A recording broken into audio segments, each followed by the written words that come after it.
Assalamualaikum warahmatullahi wabarakatuh. Selamat datang di channel Kamar Belajar. Bagaimana kabar kalian semua? Semoga semuanya sehat ya. Jangan lupa like, komen, dan subscribe untuk dapat video belajar terbaru dari Kamar Belajar.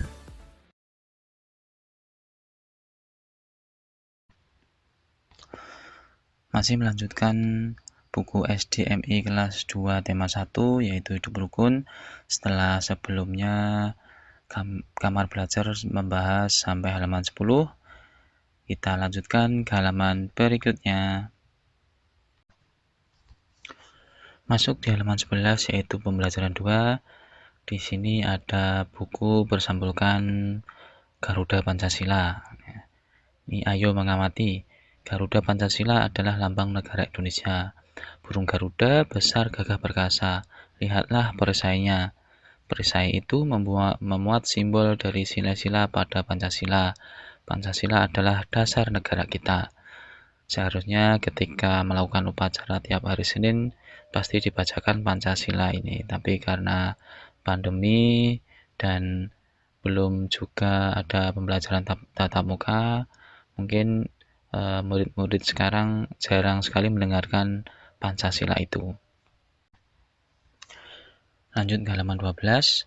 Ayo membaca. Bacalah teks Pancasila berikut. Pancasila. 1. Ketuhanan yang Maha Esa. 2. Kemanusiaan yang adil dan beradab. 3. Persatuan Indonesia. 4. Kerakyatan yang dipimpin oleh hikmat kebijaksanaan dalam permusyawaratan perwakilan. 5. Keadilan sosial bagi seluruh rakyat Indonesia. Setiap sila pada Pancasila memiliki simbol. Perhatikan simbol sila-sila pada Pancasila berikut. Yang pertama, simbolnya adalah bintang untuk sila ketuhanan yang Maha Esa. Sila yang kedua, bersimbol rantai emas, ini kemanusiaan yang adil dan beradab. Sila yang ketiga, bersimbol pohon beringin, yaitu persatuan Indonesia.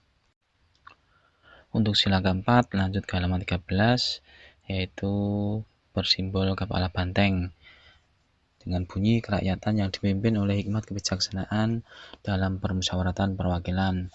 Sila yang kelima bersimbolkan padi dan kapas, berbunyi keadilan sosial bagi seluruh rakyat Indonesia. Masih di halaman 13 ada tugas ayo menulis di bagian bawah. Ini tunjuk simbol-simbol sila-sila Pancasila, kemudian tuliskan bunyi sila tersebut. Pasangkan simbol tersebut dengan bunyi silanya. Di sini ada sila ke-1 sampai dengan 5, kemudian bunyi sila tersebut, dan yang terakhir ada simbol dari sila tersebut. Jawabannya adalah seperti ini. Yang pertama, ketuhanan yang Maha Esa bersimbol bintang. Ini merupakan simbol kesucian dan kesakralan.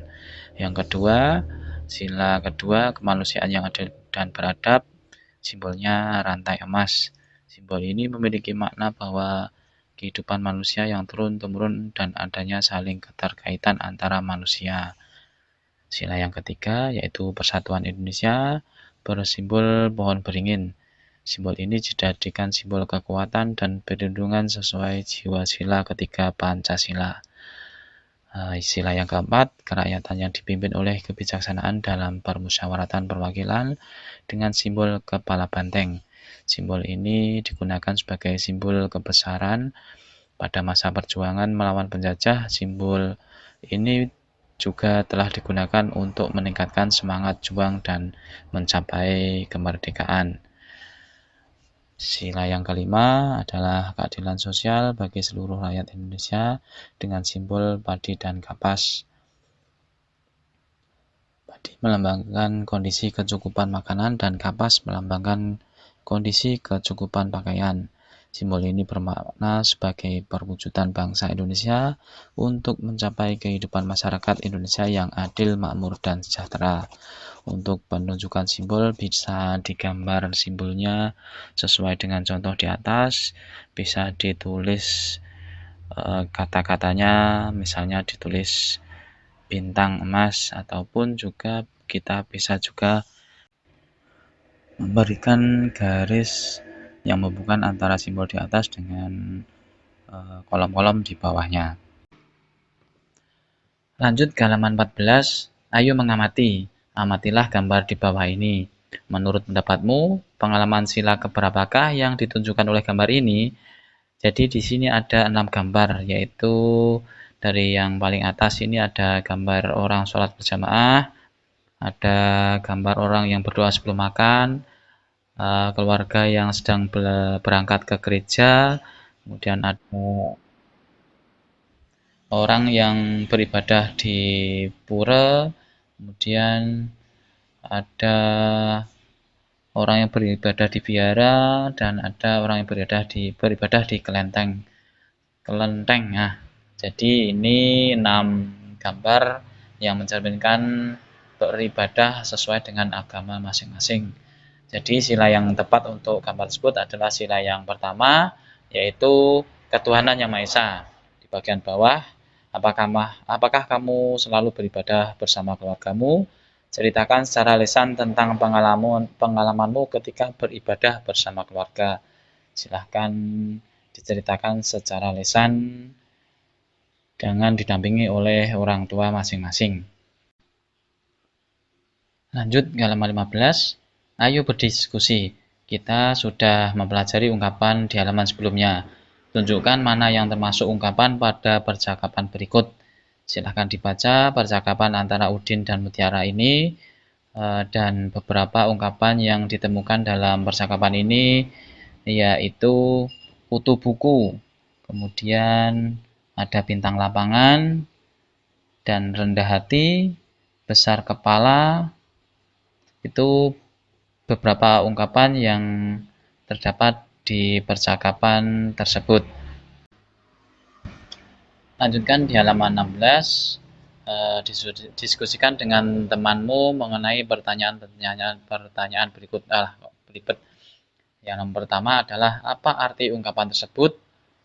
Jadi tadi ada 4 ungkapan. Yang pertama adalah kutu buku, artinya orang yang gemar membaca buku. Kemudian yang kedua bintang lapangan, yaitu seorang atlet yang piawai di bidangnya sehingga prestasinya menonjol. Yang ketiga adalah rendah hati, yang berarti tidak sombong. Yang terakhir besar kepala, yang berarti sombong ataupun angkuh. Ini kebalikan dari rendah hati yang tadi. Pertanyaan yang kedua, apakah Udin dan Mutiara saling menyayangi?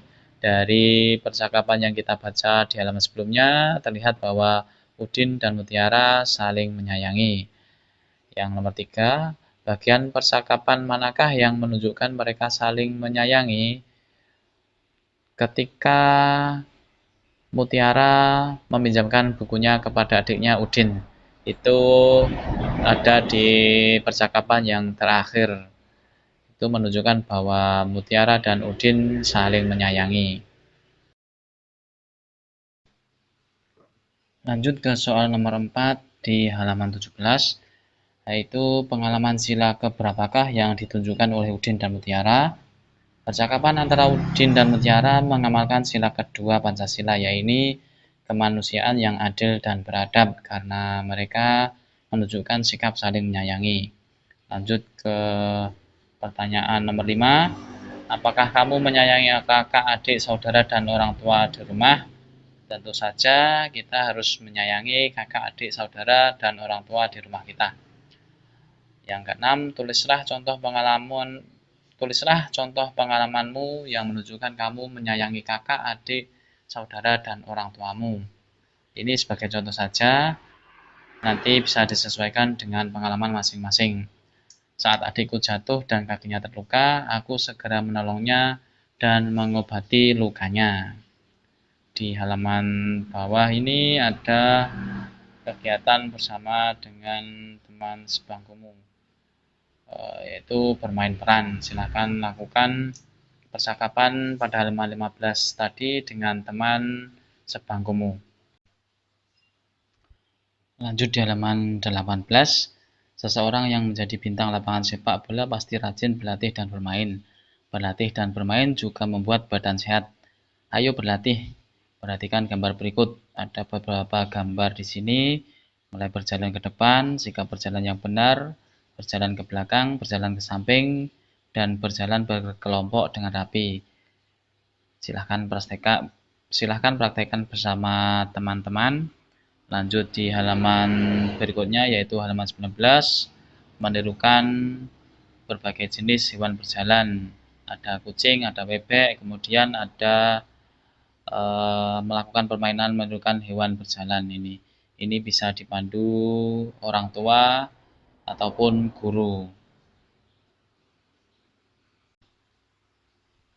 Lanjut ke halaman 20, kita memasuki pembelajaran 3. Udin senang membaca buku cerita bintang lapangan. Udin bertanya kepada Mutiara bila ada bagian yang belum dipahaminya. Mutiara senang membantu Udin, kakak beradik saling membantu. Ayo mengamati. Lagi-lagi kita membahas masalah lagu peramah dan sopan. Di sini ada liriknya seperti yang sudah saya jelaskan sebelumnya. Ini perintahnya adalah temukan kata-kata yang artinya sama dengan ungkapan berikut. Ada ungkapan tinggi hati, kemudian ada cepat kaki, ringan tangan. Kita ulang lagi, tinggi hati itu artinya sombong, kemudian cepat kaki, ringan tangan artinya rajin bekerja. Lanjut ke halaman 21, ada tugas untuk menulis dengan huruf tegak bersambung. Silahkan praktekkan sendiri di rumah. Di bagian bawah, ayo bernyanyi, nyanyikan lagu peramah dan sopan. Lagi-lagi lagu itu kembali. Tandailah bagian yang dinyanyikan pendek dengan titik atau bulat, kemudian tandailah bagian yang dinyanyikan panjang dengan garis panjang. Lanjut halaman 22, ini hasilnya seperti yang sebelumnya, sudah pernah dibahas ini. Nah, selain panjang pendek bunyi pada lagu, ada juga tekanan kuat dan lemah pada lagu. Dengarkan gurumu memperagakan kuat lemah tekanan pada lagu. Silahkan cek video lagu peramah dan sopan karya Pak Dal ini. Jadi ada tekanan kuat dan lemah pada lagu tersebut. Kemudian bagian yang tebal mendapat penekanan kuat, kemudian nyanyikan bagian tersebut sambil bertepuk. Ini dipraktekkan sendiri. Lanjut di halaman 23, di bagian bawah, anak yang tidak sombong akan memiliki banyak teman. Kakak dan adik juga tidak boleh saling menyombongkan diri. Apa yang terjadi bila kakak atau adik menyombongkan diri? Jika kakak atau adik menyombongkan diri, maka akan terjadi perselisihan sehingga hubungan kakak atau adik tidak turun lagi. Di gambar bagian bawah ini ada dialog kakak dan adik, kemudian ada kata-kata, aku harus rendah hati supaya kita bisa tambahkan, supaya kita tidak melukai perasaan atau hati orang lain. Lanjut di halaman 24, ada lagi-lagi ungkapan yang sudah kita bahas di sebelumnya. Rendah hati artinya tidak sombong, kemudian sombong itu sama dengan tinggi hati ataupun besar kepala. Di bagian bawah, ayo mengamati, amatilah gambar di bawah ini. Udin meraih juara pertama lomba menggambar. Nomor peserta Udin 232. Sesuai dengan nomor yang tertulis di baju Udin yang sedang membawa piala. Oke, masuk di halaman 25. Jadi di sini ada 1, 2 kubus ratusan, jadi ada 200. Kemudian ada 1, 2, 3 kubus puluhan, jadi ada 30, dan 2 kubus, jadi 200 ditambah 30 ditambah 2, ditulisnya 232, dibaca 232. Nah, perhatikan contoh-contoh bilangan berikut. Di bawahnya ada 1, 2, 3 kubus ratusan, jadinya ada 300, kemudian 1, 2, 3, 4 kubus puluhan, jadinya 40, dan ada 1, 2, 3, 4, 5 buah kubus. 300 ditambah 40 ditambah 5, jadinya 345 dibaca 345.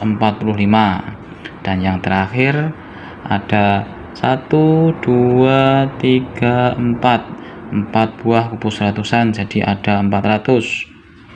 Nah, kemudian ada 1, 2, 3, 4, 5, 6, 7 buah kubus puluhan, jadinya ada 70. Kemudian ada 1, 2, 3, 4, 5, 6 kubus, jadi 400 ditambah 70 ditambah 6 ditulis 476, dibaca 476. Masuk di halaman berlatih di halaman berikutnya. Pasangkan bilangan dengan banyak kubus yang sesuai. Gunakan pensil warna untuk memasangkan gambar dan bilangan. Kemudian bacalah bilangan tersebut.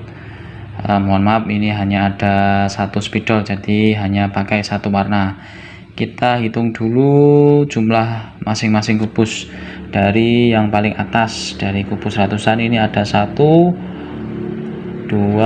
3, 4, 5, 6, 7, 8 buah kubus ratusan, jadi ini ada 800. Kemudian di bawahnya ada 1, 2, 3, 4, 5, 6, 7 buah kubus ratusan, jadi ada 700. Kemudian kita hitung yang kubus puluhan juga, ada 1, 2, 3 buah kubus puluhan, jadi ada 30. Kemudian ada 1, 2 kubus puluhan, jadi ada 20. Kemudian yang paling bawah ini ada 5 buah kubus dan 3 buah kubus. Kita cari pasangan yang pertama. Angka yang pertama adalah 725. Kita hubungkan yang awal dulu 700, jadi ini di sini kita hubungkan 700. Kemudian angka yang nomor 20 di sini. Kemudian yang terakhir angka 5. Kita hubungkan angka 5 di sini.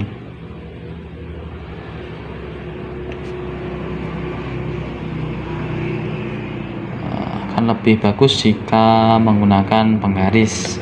Nah, sudah ketemu angka yang pertama, kita lanjutkan angka yang kedua. Ini dua angka belakangnya sama, hanya angka ratusannya yang berbeda. Jadi angka 8 dan mewakili 800 di sini. Kita hubungkan di sini. 800 kembali 20. Kemudian 5 lagi. Sini ada 825. Angka yang ketiga 723 atau dibaca 723. Yang 700 ini kita hubungkan kembali 20. Kemudian yang terakhir angka 3 yang paling bawah.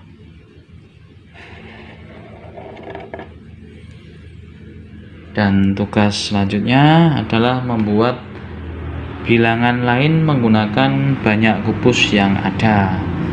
Misalnya kita ambil 800 lagi, jadi ada 8, kemudian pakai angka 30, 83 dan 5. Kita hubungkan lagi dari 800, kemudian 30, dan yang terakhir adalah 5. Nah, seperti ini. Dan satu angka lagi kita buat angka 700. 725 sudah, 723 sudah. Kita buat 7,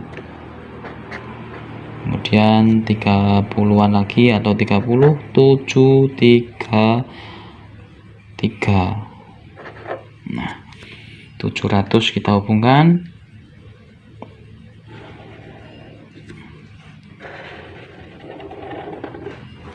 Kemudian 30-an. Nah, yang terakhir adalah angka 3 ini. Nah, jadi seperti ini. Jika kebingungan, bisa digunakan pensil warna biar lebih paham untuk menghubungkan antara kubus dan angka di sebelah kanan.